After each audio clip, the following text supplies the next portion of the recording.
안녕하십니까. 스칼리지 사이먼 박입니다. 오늘의 주제는 인도네시아입니다. 인도네시아. 이제 인도네시아 시대가 도래하고 있다. 이렇게 여러분들에게 말씀을 드리겠습니다. 대학에 다니시는 대학생 여러분, 30대, 40대 청년 여러분, 인도네시아에 대해서 공부합시다. 인도네시아에서 공부해서 미래를 준비합시다. 자, 인도네시아는 여러분이 잘 알다시피 인구가 2억 8천만 명, 세계 4위 국가입니다. 대한민국이 출산율이 0.78명인데 0.78입니다. 1도 안 됩니다. 그런데 인도네시아는 출산율이 2022년 기준으로 2.24, 대한민국 3배 정도의 애를 많이 생산합니다. 그렇기 때문에 계속 인구가 기하급수적으로 늘어날 수 있는 그런 잠재력이 높고 있는 국가입니다. 면적도 어마어마합니다. 세계 14위 정도를 차지하고 있는 큰 땅을 가지고 있습니다. 인도네시아는 큰 땅뿐만 아니라 바다를 많이 소유하고 있는 국가입니다. 예를 들면 자카르타에서 파푸아 정도까지 갈 때 비행기로 5시간 반 이상을 가야 됩니다. 이렇게 큰 나라입니다. 만약에 아체 지역, 수마트라 아체라고 있죠. 커피 많이 나는 곳. 거기에서 파푸아가 가려면 6시간 이상 가야 됩니다. 이렇게 국토면적이 아주 넓은 국가입니다. 계속 발전할 수 있는 가능성이 높습니다. 제가 여러분들에게 인도네시아가 계속 발전할 수 있는 근거로서 몇 가지를 여러분들에게 말씀드리고 싶습니다. 뭐 인구가 많다든가 출산율이 높다든가 이런 걸 해체하고, 첫 번째는 인도네시아는 정치적으로 안정된 국가입니다. 사회가 대단히 안정된 국가입니다. 이슬람을 바탕으로 한 정치 시스템을 구축하고 있어서 안정된 국가입니다. 뿐만 아니라 가장 중요한 것은 현재 대통령인 조코위 대통령뿐만 아니라 전임 대통령이 계속 좋은 지도자를 가려서 정치적으로 안정된 시스템을 가지고 있습니다. 두 번째, 인도네시아의 강점으로서 국민이 친절하고 부지런하고 정직합니다. 친절하고 부지런하고 정직합니다. 이것이 큰 강점 중에 하나입니다. 사람들이 순박하고 친절하고 정직합니다. 뿐만 아니라 이슬람을 바탕으로 한 신앙심으로 똘똘 뭉쳐있기 때문에 자신감도 넘쳐 흐릅니다. 세 번째, 인도네시아는 자원 보국입니다.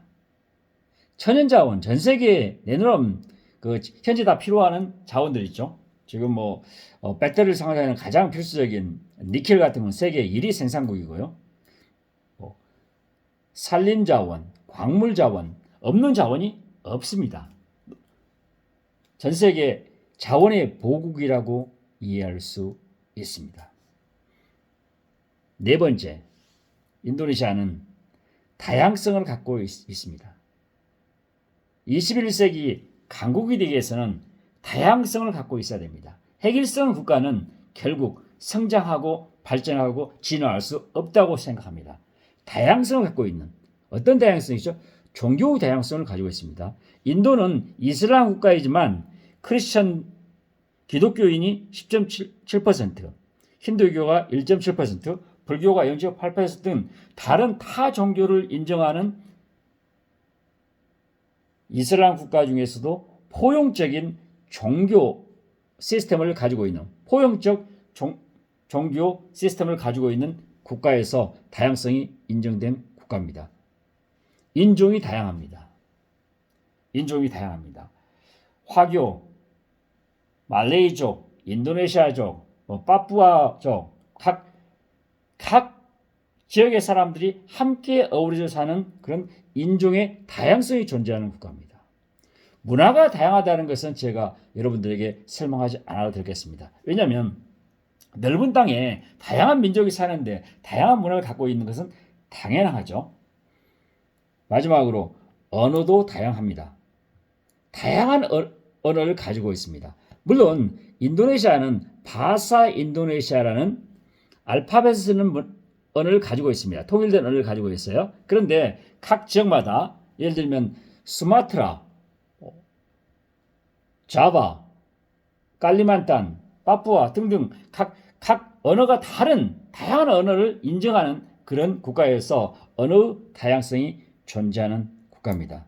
그런데 여기서 그 언어 측면에서 주목할 부분은 이것이 있습니다. 인도네시아는 바사 인도네시아가 알파벳, 라틴 문자를 기준으로 영어 순으로 된 영어와 같은 어순을 가지고 있는 언어 체계를 갖고 있습니다. 그래서 다른 동남아 다른 국가에 비해서 라틴 알파벳 문화를 가지고 있어서 최근 IT 환경, 인터넷 기반의 IT 환경에 가장 적합한 언어 체계를 가지고 있어서 인도네시아는 다른 나라에 비해서 현재 경제 수준이라든가 발전 속도에 비해서 IT 측면에서는 상당히 발전한 국가입니다. 왜냐하면 언어와 관련되어 있는 것 같아요. 알파벳 문화를 가지고 있고 영어 체계의 시스템을 가지고 있어서 인터넷 환경, 지금 IT 환경, 디지털 환경에 적합한 언어 시스템을 가지고 있는 장점이 있습니다. 이와 더불어서 인도네시아 사람들이 상대적으로 교육 수준에 비해서 영어를 잘합니다. 그 영어를 잘하는 이유는 알파벳을 쓰고 영어와 어순이 같은 언어 시스템을 가지고 있어서 교육 수준에 비해서 상당히 높은 수준의 영어를 구사할 수 있는 국민이 많이 포진되어 있다는 것이 큰 장점일 수 있습니다. 이런 다양한 장점을 가지고 있는 인도네시아, 이제 우리가 관심을 가져야 될 때가 됐습니다. 사이먼 박은 지난 3년 동안 인도네시아에 대해서 유튜브를 3개를 만들어서 올렸습니다. 2020년 하나, 2021년, 2022년 3개를 올렸습니다. 여러분, 제가 2020년에 인도네시아 유튜브를 올렸을 때 많은 사람들이 보면서 별 관심을 나타나지 않았었습니다. 그런데 최근 추세가 좀 바뀐 것 같아요. 대한민국의 삼성전자, 현대자동차, SK 등등 우리나라 내노라 하는 대기업들이 인도네시아에 진출해 있고 대한민국을 대표하는 금융기관들이 인도네시아에 앞다투어 지금 투자를 하기 시작했습니다.